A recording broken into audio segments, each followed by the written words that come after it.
You think Qin Shi Huang was a stoic unifier, forging China's first empire through sheer will and the Great Wall's stones? Think again, his court was a cauldron of carnal betrayals, where his own mother bedded a fake eunuch with a legendary member so massive it could twirl a cartwheel, birthing secret heirs that nearly toppled the throne. Qin Shi Huang's palace wasn't a fortress of order. It was a den of debauchery where lust sparked rebellions, and one exposed affair could shred families limb from limb. One hidden tryst could unravel an empire. Here's the lurid underbelly of Qin Shi Huang's reign that makes modern political sex scandals look like playground whispers. From 247 to 210 BCE, during the Qin's brutal ascent, I've unearthed tales from ancient chronicles, scandalous legends, and buried records revealing practices so outlandish they'd eclipse the raunchiest historical epics. What you're about to uncover isn't the glorified conquests from schoolbooks. It's the visceral, shadowed saga of how familial desires ignited plots that haunted China's first emperor, scarring his psyche in ways that would horrify today's therapy sessions. We're descending into 7 pits of imperial depravity. First, the infiltration of fake eunuchs like Lao Ai, slipping past guards with plucked faces and hidden virility. Then, the mythic enormity of Lao Ai's genitalia, a tool of seduction and spectacle, will expose the secret pregnancies, yielding bastard princes poised for the throne. You'll discover the savage punishments, dismemberment by chariots and clan exterminations. Will reveal the Queen Dowager's exile to a crumbling outpost, her fall from grace. Uncover Qin's seething hatred of women, refusing an empress amid paranoia. And finally, how these scandals propelled his manic quest for immortality, dooming thousands. Each exposure will heighten your relief for modern boundaries like never before.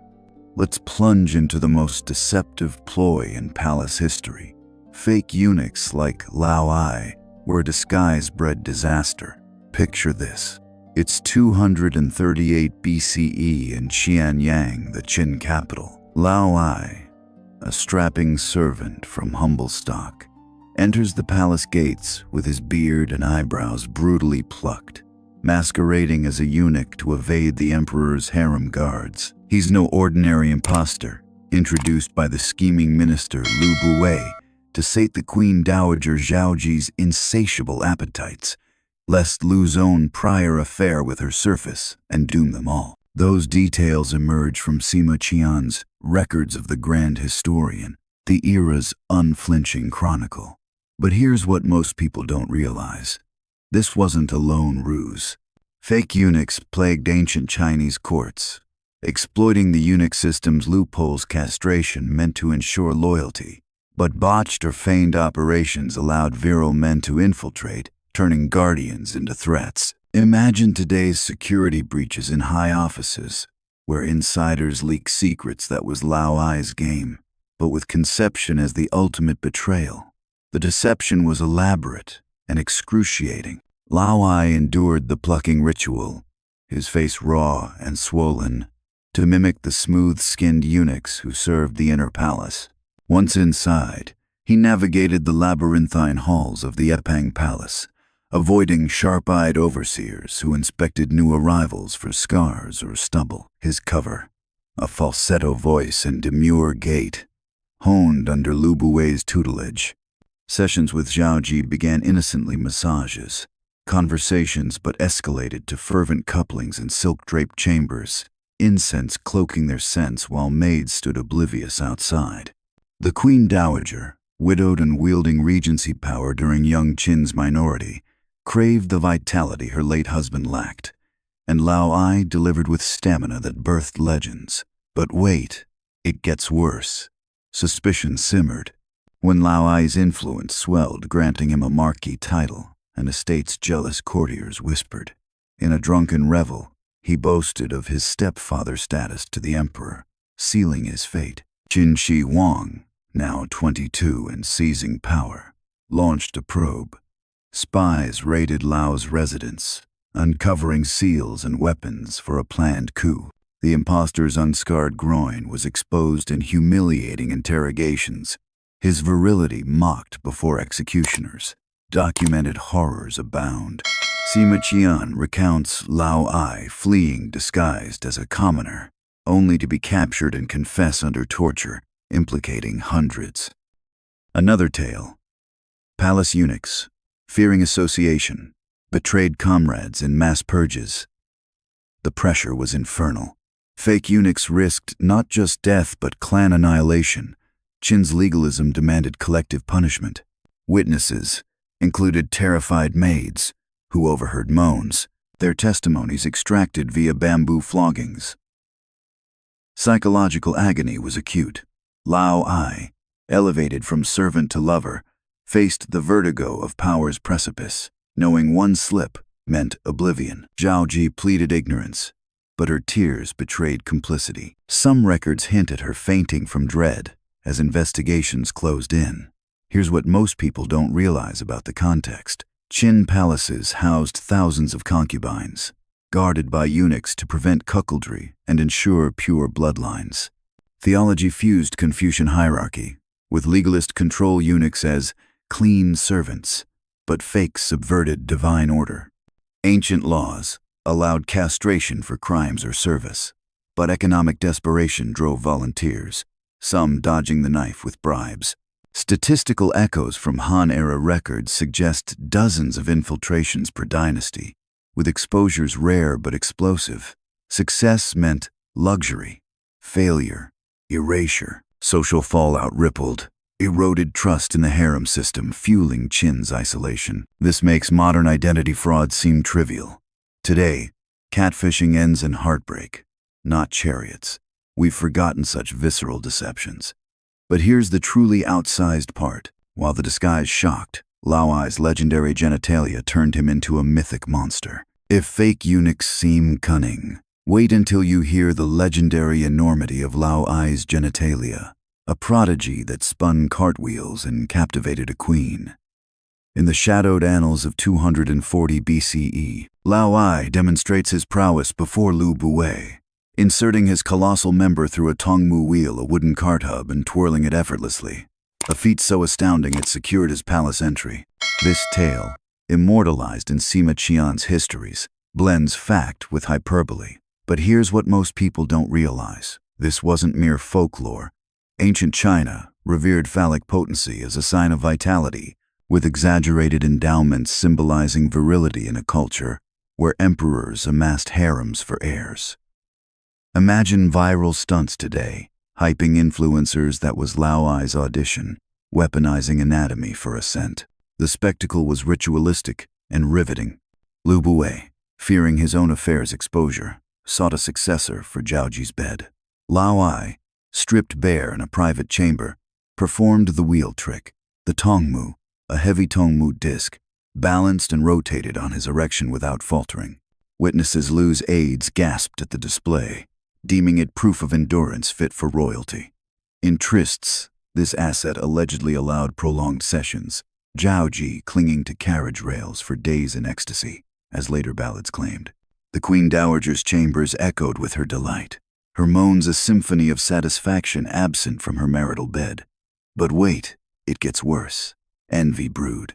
When whispers of his monstrous tool reached courtiers, it fueled ridicule and plots. During his rebellion, captors reportedly mocked his size in tortures, castrating him publicly before death. Legends evolved. Some said his member, preserved in alcohol, was displayed as a warning.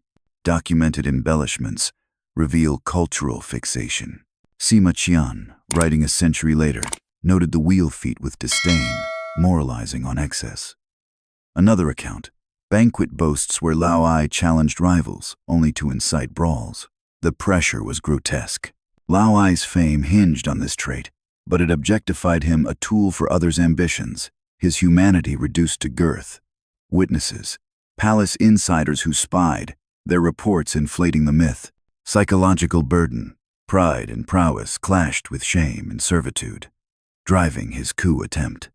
Some tales depict him weeping alone, cursing his gift. Here's what most people don't realize about the context. Warring states lore prized male potency. Texts like The Art of the Bedchamber advised techniques for longevity via sex. Theology linked virility to heavenly mandate. Big endowments signaled favor. Legalist codes punished inadequacy, but celebrated excess in elites. Statistical anecdotes from medical scrolls suggest herbal enhancements common, with anomalies like Lao Ai's deified. Success bred legends. Exposure, derision. Social impact reinforced gender hierarchies, but sparked moral tales. This makes modern body shaming pale. Today, enhancements are private pills, not public spins. We've demystified anatomy. But here's the truly fruitful horror. Beyond size, his unions yielded secret pregnancies, birthing threats to the throne. If Lao Ai's legend sounds hyperbolic, wait until you hear the secret pregnancies that spawned hidden princes, nearly usurping Qin's line. By 239 BCE, Zhao Ji bore Lao Ai 2 sons in clandestine births, swaddled in secrecy within the palace's rear quarters. Their existence, a ticking bomb for rebellion. Chronicles confirm the boys' births, fueling Lao's plot to install one as heir. But here's what most people don't realize. This wasn't isolated lust, illicit offspring, riddled ancient dynasties, where concubines' wombs were battlegrounds for succession, and bastard claims could ignite wars. Imagine DNA scandals rocking royals today. That was their crisis, but resolved with sacks and clubs. The concealments were meticulous and maternal. Zhao Ji, regent mother, faked illnesses to hide swelling bellies, birthing in isolated pavilions with loyal midwives silencing cries. The boys unnamed in records were raised as adopted kin, Lao Ai plotting their elevation. He forged seals declaring them princes, amassing arms for a coup. Trysts continued post-birth. Zhao Ji's fertility a double-edged blade. But wait, it gets worse. Discovery dawned. A disgruntled aide tipped Qin, raids uncovering the infants. In fury, Qin ordered their deaths, hurled into sacks and bludgeoned, their blood-staining palace stones. Zhao Ji watched in horror, her screams echoing as guards complied. Documented atrocities. Sima Qian details the sackings. Bodies displayed to deter. Another.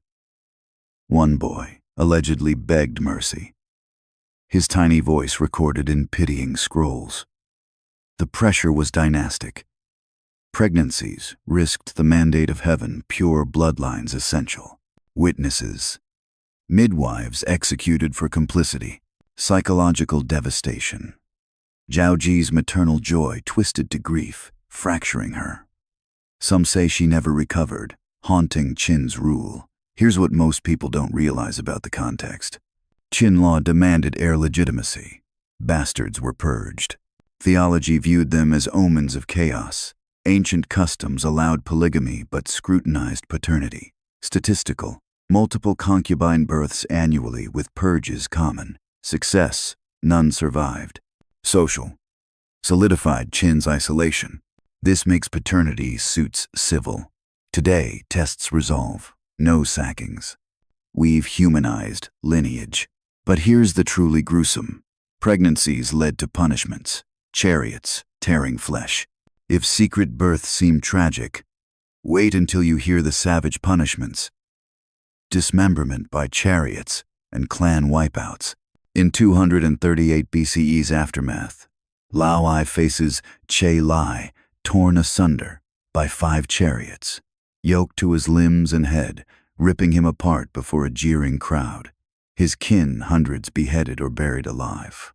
But here's what most people don't realize. This wasn't vengeance alone. Qin's legalism institutionalized terror, collective punishment deterring disloyalty in a nascent empire.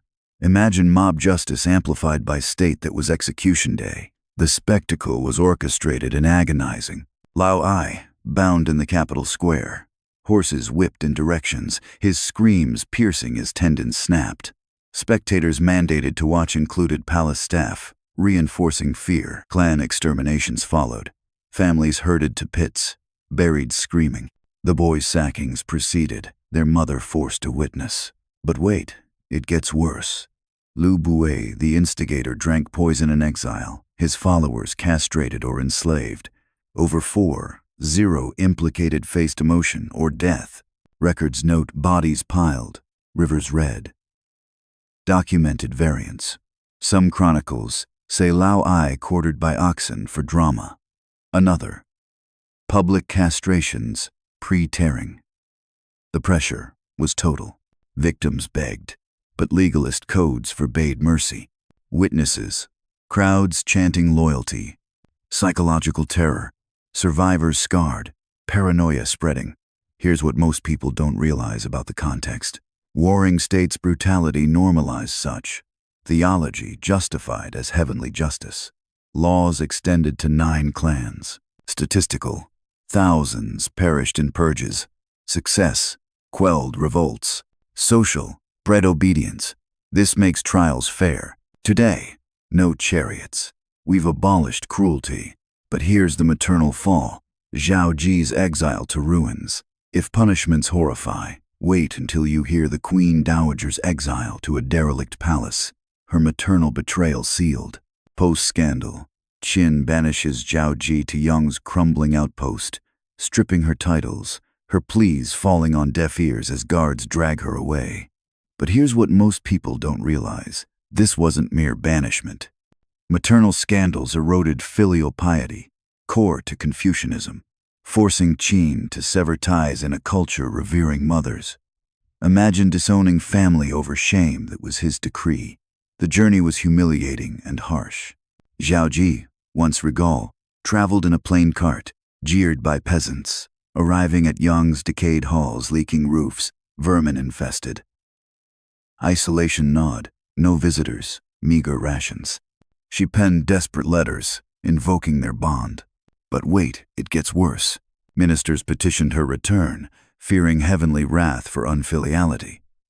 Qin relented but confined her, executing 27 advisors for meddling. Her death, possibly suicide, remains shadowy. Documented pleas.